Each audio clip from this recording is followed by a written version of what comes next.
Improving nutrition on a global sense has to take into account a lot of cultural differences, and you need to have people in a program that are flexible, that are experienced, that can understand and can help guide through differences in approach and getting over barriers that you never thought would be a barrier. Launch Food aims to identify new and innovative solutions to one of the world's biggest development challenges, malnutrition, and then to trial and test these solutions in the Indo-Pacific context. The focus of our trials was to allow our innovators to further refine and develop their solutions and to identify potential pathways for scale.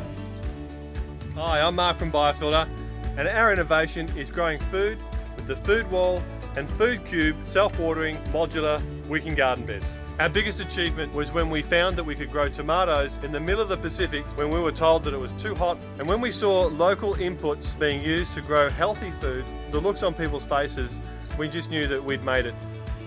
I'm Joanna Kane Pataka, the Executive Director of Smart Food. We think we can have a really big impact if we can diversify staples, but diversify it with food that fits that smart food criteria. Good for you, good for the planet, and good for the farmer.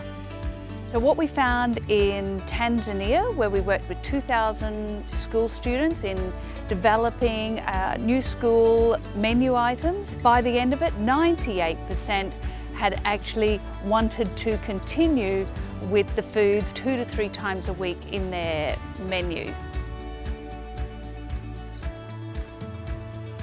My name's Mark Peter Nataris. I'm the team leader for the TimorLeste Food Innovators Exchange, also known as TLFix. We bring together food innovators working in restaurants, communities, guest houses, farmer groups together to innovate with local foods and to put more local foods on the plates of people living and visiting Timor-Leste. Probably the biggest achievement of the project was that Mary from the island of Aotearoa was able to cook for the Timor-Leste Prime Minister, together with Mr. Robert Oliver. He's a chef from the Pacific Island Food Revolution and also one of our Launch Food partners.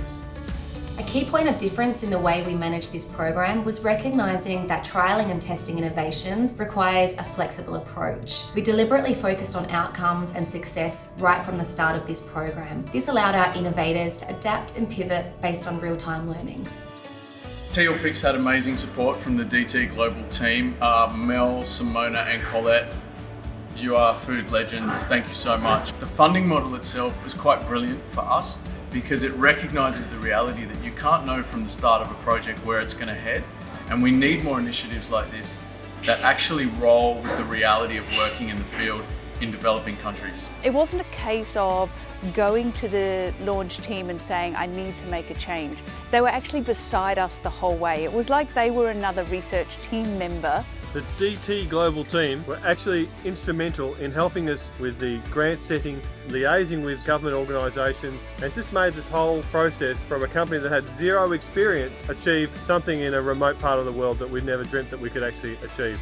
I believe this flexible, outcomes-focused approach should be at the core of all DT Global work to ensure we continue to deliver impactful solutions for our clients and stakeholders.